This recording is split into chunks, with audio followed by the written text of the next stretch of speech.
लेकिन 3 बातों पर मुसलमान मेहनत करे। सब चीजों से तवज्जो हटाकर 3 बातों पे मेहनत करो। पूरे हिंदुस्तान में हर जलसे में आखिरी में वही 3 बातें कह रहा हूँ, अल्लाह करे किसी के दिल में उतर जाए।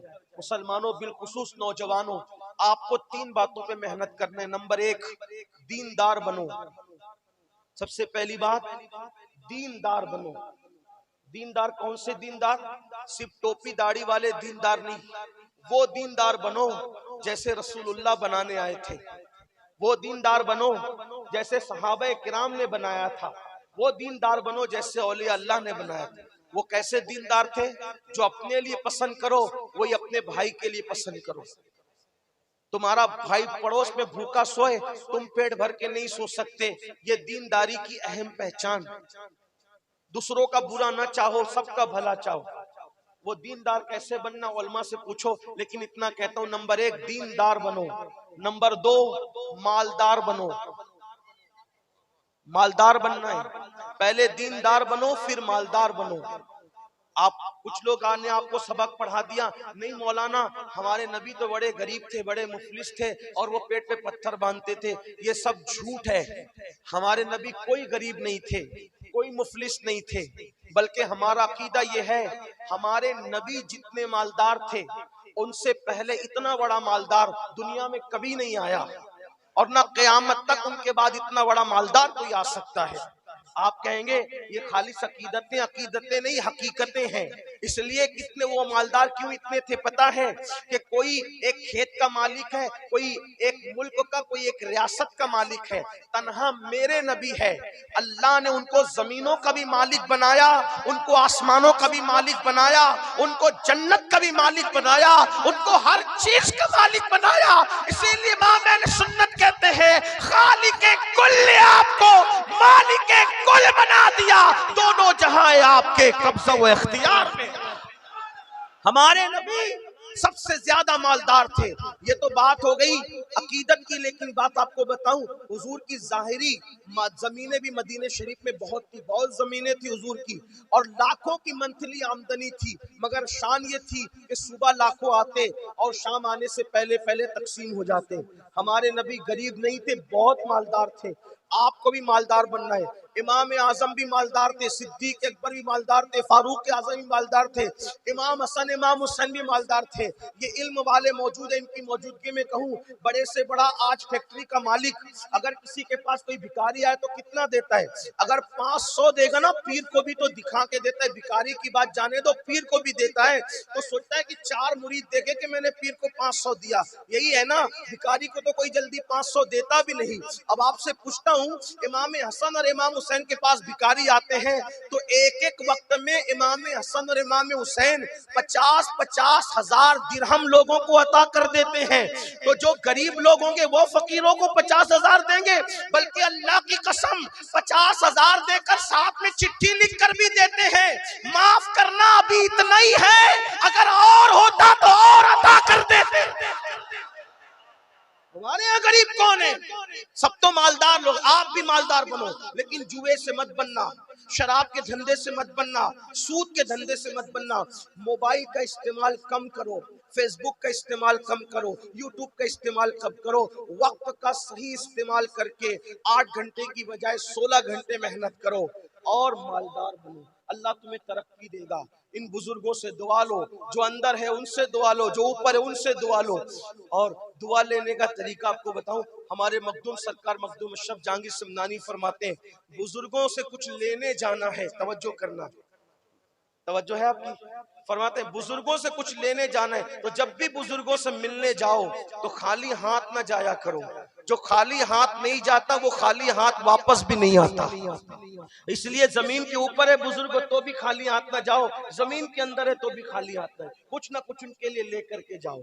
तो मालदार बनो। नंबर 1 दीनदार, नंबर 2 और नंबर 3 एजुकेशन पे मेहनत करो, अपनी कौम को एजुकेट करो। कोई जाहिल न रहने पाए, कोई अनपढ़ न रहने पाए। बड़ी माजरत के साथ अपनी मस्जिद का मीनार 2 करोड़ का बनाने की बजाय 1 लाख का बनाओ और बाकी की रकम अपनी कौम की तालीम पे खर्च करो। अल्लाह के रसूल अलैहिस्सलाम अच्छी इमारतें बनाने नहीं आए थे, हुजूर अच्छे इंसान बनाने आए थे। कितनी भी अच्छी इमारत बनाओगे वो खंडर में तब्दील हो जाएगी, लेकिन अगर अच्छे इंसान बना दोगे, अच्छी इमारत दूसरी अच्छी इमारत तामीर नहीं कर सकती, लेकिन एक अच्छा इंसान हजारों को अच्छा बना देता है। सुफ़ा के चबूतरे पे बैठकर हुजूर ने सिद्दीक को ऐसा ढाला था, फारूक आजम को ऐसा ढाला था, उस्मान गनी को ऐसा बनाया था, मौला अली को, साद को, सईद को, तलहा को, जुबैर को, अबू उबैदा को, खालिद इब्ने वलीद को कैसा बनाया था कि उन एक एक को देख करके हजारों की जिंदगियां बदल गई। आप नहीं देखते यहाँ अल हज़रत अलाउल हक पंडवी की कौन सी अच्छी इमारत है? मुझे पूरे पंडवा में बता दो, है कोई ऐसी इमारत जिसको आप ताजमहल के बराबर करार दें, फतेहपुर सीकरी के बराबर करार दें, लाल किला के बराबर करार दें? नहीं बता सकते आप। क्यों? उनका मकसद अच्छी इमारत नहीं था, वो अच्छी इमारत बनाने नहीं आए थे, लेकिन एक अशरफ को इतना अच्छा बना दिया, एक अशरफ को इतना अच्छा बना दिया, इतना अच्छा बना दिया कि उस एक के दुनिया से जाने के बाद भी उसके नाम ही से लोग अच्छे अच्छे बनते जा रहे हैं। इसलिए अच्छे इंसान बनाने की तरफ तवज्जो करो। देखो अच्छे इंसान और अच्छी इमारत में फर्क क्या है? ताजमहल अच्छी इमारत है, लेकिन उसका फायदा कौम को क्या है? शाहजहां ने अच्छी इमारत बनाई, उसका फायदा कौम को क्या है? अलाउल हक पंडवी ने अच्छा इंसान बनाया, उसका फायदा देख लो। ये चमकते हुए चेहरे क्या अशरफ का फैजान नहीं?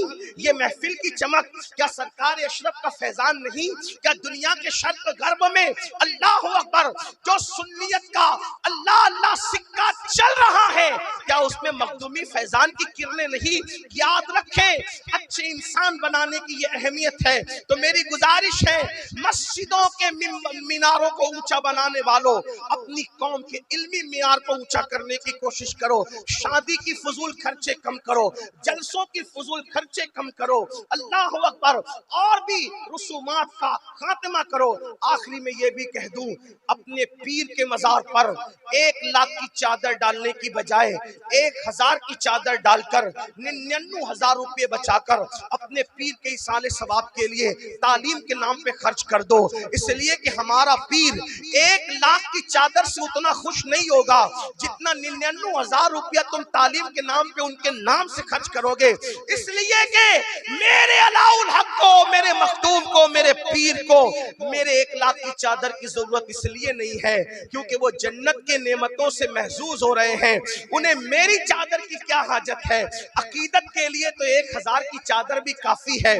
और बाकी जिस कौम को उठाने के लिए उन्होंने सिमना छोड़ा, लाहौर छोड़ा, किसी ने ईरान छोड़ा, किसी ने इराक छोड़ा, आइए हम भी अहद करें कि हम अपनी कौम को ऊपर उठाने की कोशिश करें। दीनदार बनो, मालदार बनो, एजुकेशन पर मेहनत करो। मैं हुजूर कादरी मियां को और मखदूम अशरफ मिशन पंडवा वालों को मुबारकबाद पेश करता हूं कि इस जंगल के अंदर इतनी खूबसूरत इमारत इन्होंने बनाई और माशाअल्लाह दर्जनों बच्चों की फरागत आज हो रही है। इसी तरीके से मैं सरकार अखी सिराज आईने हिंद की बारगाह में मखदूम साहब के मखदूम के मुर्शिद की बारगाह में मैं गया तो मैंने वहां भी देखा इंग्लिश स्कूल का कयाम हो रहा है, इदारे कायम हो रहे हैं। मेरी गुजारिश है, रसूमात पर पैसा खर्च करने की बजाय तालीमात पर पैसा खर्च करने की कोशिश करो ताकि हम अपनी कौम को मुनज़्ज़म करके आगे बढ़ा सके। क्योंकि मेरे आका अलैहिस्सलाम ने फरमाया, जिसने इस हालत में सुबह की कि मेरी उम्मत की भलाई का कोई मंसूबा नहीं बनाया, फलैसा मिन्ना, वो मेरी सोसाइटी का मेंबर नहीं है। काश ऐसा होता कि हम जितने पीरों के मानने वाले हैं, हम अपने पीरों के नाम से कॉलेजेस बनाते, यूनिवर्सिटियां बनाते, बड़े बड़े इदारे बनाते। याद रखिए, गुंबदों की तामीर के साथ साथ हमें चाहिए कि हम इदारों की तामीर के लिए कमर कस लें ताकि हमारी आने वाली नस्लें इल्म के जेवर से ऐसी आरास्ता हो जाए कि जिधर रुख करें उधर इनकलाब पैदा हो। लोग कहते हैं हम इसलिए नहीं पढ़ाते कि नौकरी नहीं मिलती। मेरे भाई, हम नौकरी के लिए नहीं पढ़ाते, हम अपने बच्चों को अच्छा इंसान बनाने के लिए पढ़ाते हैं। अनपढ़ का बोलना और पढ़े लिखे के बोलने में फर्क है, अनपढ़ के उठने बैठने में, पढ़े लिखे के उठने बैठने में फर्क है। अनपढ़ की तिजारत करने में, पढ़े लिखे की तिजारत करने में फर्क है। इसलिए अपने बच्चों को इसलिए पढ़ाओ कि वो लोग जो है वो आला तालीम हासिल करके अच्छे इंसान बने। आधी रोटी खाना पड़े तो आधी रोटी खाओ। हमारे महरेरा के मशाइख ने नारा दिया, आधी रोटी खाएंगे, बच्चों को पढ़ाएंगे। अगर आधी रोटी खाना पड़े तो आधी रोटी खाओ, लेकिन अपने बच्चों को जरूर पढ़ाओ। ये चंद मारूजात थे जिसे मैंने अपने दर्द दिल को आपके दिलों की चौखट पे पेश किया, इस उम्मीद के साथ कि अल्लाह ताला हम सबको अमल की तौफीक अता करे। गुफ्तगू के दरमियान अगर कोई गलती हो, अल्लाह ताला अपने हबीब सल्लल्लाहु अलैहि वसल्लम के सदक़ों तुफ़ैल माफ।